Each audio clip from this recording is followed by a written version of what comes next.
अस्सलामुअलैकुम नाजरीन, मैं हूं आकिब मिराज खान। आपका इस्तकबाल करते हैं हेडलाइन 24 पे। वक्त हम लोग मौजूद हैं दरगाह हजरत सैयद शहीद मीरा शाह पहलवान रहमतुल्लाह अलैह की मज़ार शरीफ पर, और हमारे साथ मौजूद हैं मुतवल्ली व सज्जादा नशीन मोहम्मद सैयद अतीक शाह साहब। सबसे पहले आपका इस्तकबाल करते हैं। जी शुक्रिया।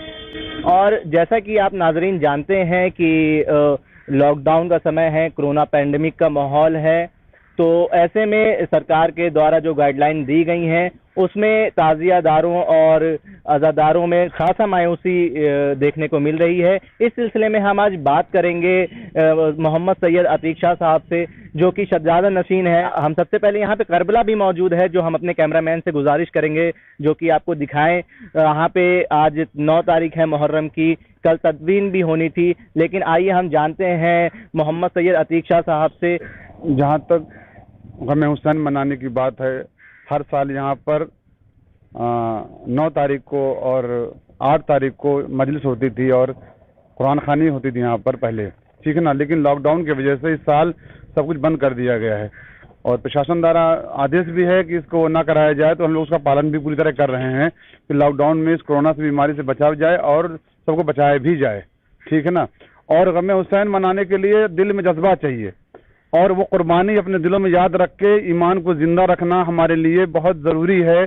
कि आज हम इस जगह पर जहाँ पर खड़े हुए हैं वो करबला का मंजर हमारे जहन में याद आता है और हमारे अंदर का ईमान ताज़ा होता है। और दूसरी बात यह है कि ईमान के अंदर शहादत का मर्तबा सबसे आला और अफजल रखा गया है, और इस वक्त जो हमारे दिल में जज्बा है कुरान को लेकर के, ईमान को लेकर के और हज़रत इमाम हुसैन के आलो आयल को लेकर के, वो एक अलग है। इस वक्त हम लोगों का ईमान एक मुसलसल तौर पर तरोताज़ा रहता है और हमारे दिल में गम हुसैन हर वक्त गम की तरह एक चराग की तरह जलती रहती है, और जिसमें पूरी तरीके से हम लोग सराबोर होते हैं और पूरी तरीके से इसको मनाने के लिए हम लोग कुरान खानी, रोज़े का एहतमाम करते हैं और मजलिस का एहतमाम करते हैं। लेकिन इस बार कोरोना की वजह से, लॉकडाउन की वजह से यहाँ पर कुछ भी नहीं हो पा रहा है। हम लोग अपने घर में सादगी से मना रहे हैं और इस दरगाह पे चंद लोग मिलकर ही मजलिस का एहतमाम कर रहे हैं, लगभग 2-3 लोग ही ये हम लोगों के लिए। लेकिन फिर भी गम हुसैन तो हम सबको मनाना ही, क्योंकि ईमान वाले हैं और हम जिस नस्ल से हैं हमको मनाना ज़रूरी समझते हैं वो, जो लाजिम है हमारे लिए।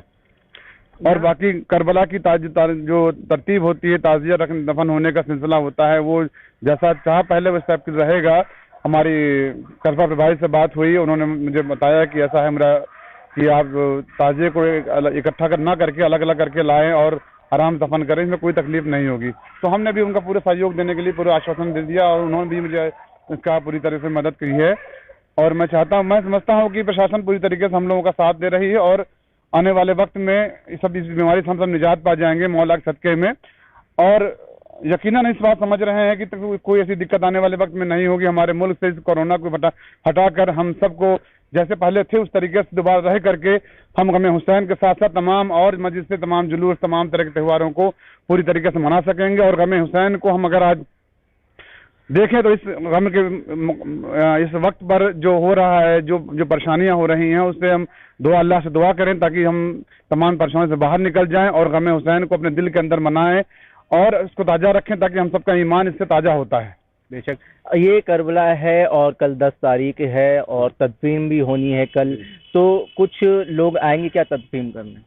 देखिए, जहाँ तक शासन का आदेश है कि 2-2 आदमी आके यहाँ पर तदफीन करें और उसके अलावा कुछ भी नहीं है। यहाँ पर कोई मजलिस नहीं हो रही है, ना ही कोई और इस तरह का कुछ जुलूस का प्रोग्राम है। सिर्फ और सिर्फ अब लोग ताज़िया लाकर अपने करबला में अपनी अक़ीदत के साथ दफन करेंगे और उसके बाद फिर लोग अपने चले जाएंगे अपने अपने घरों पर, क्योंकि जो हुक्म हमको शरा से हुक्म शासन से नहीं है तो हम भी इस पर आगे कुछ नहीं कह सकते।